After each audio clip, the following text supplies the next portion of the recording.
Le jugement des Beyonders est arrivé. Et celui qui juge dans cette histoire de fou, c'est le Lost One, l'être qui leur a donné naissance. Et dans sa soif de vengeance, dans cette guerre entre les plus puissants dieux de l'univers Marvel, c'est le multivers entier qui risque d'être détruit au passage. Bonjour à tous et bienvenue dans la tanière du vilain geek. Alors, si vous avez suivi nos dernières aventures cosmiques, vous savez qu'on est en plein chaos. On a découvert le Lost One, cet être primordial qui aurait créé les Beyonders avant de se faire trahir et voler sa puissance quasi divine. Après s'être échappé de sa prison millénaire, il a lancé une chasse vengeresse à travers le multivers. Dans la vidéo précédente, on a vu le Beyonder original, celui des Secret Wars, débarquer sur Terre en panique, révélant l'existence du Lost One aux Avengers et les entraînant de manière tordue. On a aussi vu Tiamok, l'émissaire du Lost One, réussir à marquer le Beyonder, le forçant à se cacher sur Terre. Et juste après, pour ne rien arranger, le Lost One a envoyé ses nouveaux agents, une version boostée de l'Ordre Noir de Thanos, pour attaquer les Avengers. Notre histoire reprend juste après cette baston. Les Avengers viennent tout juste de repousser l'Ordre Noir, du moins pour l'instant. Et en plus, grâce à des cristaux mystérieux fournis par le Beyonder, ils ont érigé un bouclier planétaire impénétrable pour le Lost One. Bref, les Avengers ont gagné cette manche. Mais ils savent que le vrai danger, le Lost One lui-même, rôde quelque part. Et que le Beyonder, leur allié improbable et flippé, s'est encore carapaté. Mais avant d'assister au jugement dernier de ces entités cosmiques, et de voir comment nos pauvres Avengers vont s'en sortir, balancez un giga éclair de pouces bleus, montrez à l'algorithme que la cosmologie Marvel, ça vous parle. Et surtout, abonnez-vous et activez la cloche pour être aux premières loges du lore Marvel le plus récent. Donc si c'est fait, fini les blablas, c'est parti. Donc, l'Ordre Noir est vaincu, mais l'ambiance n'est pas à la fête. Captain America, sentant que quelque chose cloche, appelle le Beyonder. Il sait qu'il écoute, qu'il observe, même s'il est invisible. « Beyonder, montre-toi !»« On a besoin de réponses !» crie Cap dans le vide. Pas de réponse directe. Mais soudain, le bouclier énergétique que le Beyonder avait aidé à ériger autour de la Terre, il s'abaisse, et personne ne comprend pourquoi. Sauf que la réponse ne se fait pas attendre. Une silhouette imposante apparaît. Et c'est lui. Le Lost One est enfin arrivé. Il a un petit air de Super Shredder dans Tortue Ninja, mais en version cosmique ultra badass. Les Avengers se mettent en position de défense, et Captain America, droit comme un nid, lui dit « Vous ne ferez pas un pas de plus !» Et le Lost One ne dit pas un mot. Et fait un pas de plus, comme un vrai boss. Iron Man ouvre le feu avec ses répulseurs. Le reste de l'équipe charge. Grosse erreur! Le Lost One, sans effort apparent, encaisse tout. D'un revers de main, il envoie Thor valdinguer à l'autre bout de la rue. Il couche Captain Marvel d'un seul coup. Il met Captain America KO d'une pichenette. Thor revient à la charge avec Mjolnir et se fait projeter si violemment qu'il s'encastre dans le plafond d'un immeuble. C'est un massacre. Les Avengers, les héros les plus puissants de la Terre, se font balayer comme de vulgaires insectes. La différence de puissance est juste abyssale. Le Lost One ignore les héros agonisants. Il se dirige calmement vers l'endroit où Tiamok avait blessé le Beyonder. Là, 4 cristaux d'énergie mystérieuse attirent le Lost One avant de disparaître comme une illusion. Étant dupé, il fait demi-tour pour repartir. Les Avengers, sonnés mais pas abattus, tentent de se relever pour l'arrêter. Mais le bouclier énergétique autour de la Terre se referme. Ils sont bloqués à l'intérieur. Et le Lost One est bloqué avec eux. Et là, Captain America comprend tout. La lumière se fait dans son esprit. Parce que le Beyonder, comme d'hab, s'est révélé être un sale traître. Quand il les a aidés à créer le bouclier, ce n'était pas pour protéger la Terre du Lost One. C'était pour attirer le Lost One ici, et lui donner comme appât les 4 cristaux. Et on va comprendre ce qu'ils sont dans pas long, pour ensuite refermer le bouclier pour le piéger sur Terre. Une prison à l'échelle planétaire. Le Beyonder a sacrifié la Terre pour sauver sa propre peau et potentiellement celle de sa race, tout en ayant fait semblant de vouloir le bien des Avengers, leur disant même qu'il les considère comme des amis. Non mais quel enfoiré. Le chaos ne fait que commencer. Le Beyonder, toujours caché mais probablement satisfait de son plan tordu, décide de rajouter une couche de confusion. Il altère la réalité à l'intérieur du bouclier et crée une fausse équipe d'Avengers. Une version un peu cheap dirigée par un Yonder, un Beyonder de contrefaçon. Ces faux héros attaquent les vrais Avengers. Un combat bref et un peu ridicule, mais bon. Le faux Beyonder, plein d'une confiance absurde, se tourne vers le Lost One en disant « Salutations, mon redoutable ami !» Mais la réponse du Lost One est immédiate. Il attrape Yonder comme une mouche et le désintègre sans cérémonie. Fin du jeu pour les imitations. Les vrais Avengers tentent à nouveau leur chance contre le Lost One, en lui disant que ce ne sont pas eux, ses ennemis. Mais c'est là que les choses deviennent vraiment cosmiques, pour ainsi dire. Car le Lost One, tout en réalisant qu'il a été dupé, sent une présence familière. Il lève les yeux vers le ciel, vers la limite du bouclier, et s'adresse au Beyonder, en disant tout simplement « Tu as mon pouvoir, Beyonder, donc rends-le-moi ». Et le Beyonder lui répond « Ce qui t'est arrivé, Kal-Hora, était une grande injustice, et je ne prétendrai pas le contraire. Mais c'était une injustice dont je suis innocent. Je n'ai pris aucune part à la rébellion contre toi. Je n'ai pris aucune part à la violence qui t'a été infligée. » Du coup, c'est à ce moment qu'on apprend que le Lost One s'appelle Kal-Hora, et on apprend aussi que notre Beyonder n'a pas participé à la rébellion. Toutefois, le Lost One n'en a rien à foutre, et il répète au Beyonder qu'il ne veut qu'une seule chose, soit récupérer son pouvoir perdu. Et là, mes amis, de nulle part, on a droit à une petite surprise, car ce n'est pas un Beyonder qui apparaît à la limite du bouclier, mais 4 autres Beyonder, aussi majestueux et terrifiants que celui qu'on connaît.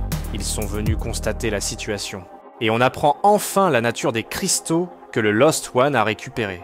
Et en fait, ce sont d'autres Beyonder, leurs propres frères. Le Beyonder original, dans son plan pour piéger le Lost One, a attaqué 4 membres de sa propre race, les a réduits à cet état cristallin et les a utilisés comme batterie vivante pour alimenter le bouclier prison, une trahison au sein même des dieux. Les Beyonder nouvellement arrivés jugent alors leur frère. Ils lui disent en substance « Ton bouclier est imparfait, Beyonder.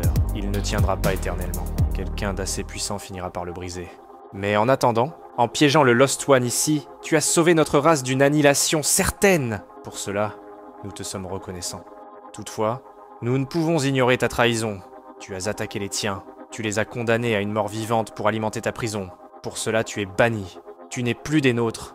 Et là, les 4 Beyonder joignent leur pouvoir et arrachent toute la puissance de notre Beyonder. Ils le dépouillent de son essence divine, le réduisent à sa plus simple expression. Tu seras confiné à une forme humaine, décrète-t-il, et tu resteras sur Terre. Et il le projette violemment vers la surface. Le Beyonder, l'être quasi omnipotent, s'écrase au sol, en simple mortel, amnésique, dépouillé de tout. Quelque temps plus tard, la situation est désastreuse. Le Lost One, même piégé, a ravagé une partie de la Terre. Le comics ne nous montre pas tous les détails, mais on comprend que ça a été terrible. Les Avengers survivants retrouvent le Beyonder, désormais humain, et sans aucun souvenir de ses pouvoirs ou de comment fonctionne le bouclier. Leur seul espoir, c'est que le Beyonder avait caché une partie de sa mémoire, ses connaissances cruciales, dans une orbe cachée sous les ruines de New York. Ils la retrouvent, mais le Lost One aussi, menant à une confrontation finale. Le Lost One veut l'orbe pour savoir comment désactiver le bouclier. Donc il leur donne un ultimatum, car Iron Man a piégé l'orbe, faisant en sorte que la mémoire du Beyonder sera détruite si le Lost One tente de le prendre de force. Donc le Lost One s'apprête à détruire tout New York si les Avengers ne lui rendent pas l'orbe. Mais les Avengers refusent catégoriquement. Le Lost One se moque de leur morale en disant « Vous négociez bien avec des meurtriers quand ça vous arrange pour sauver votre planète ».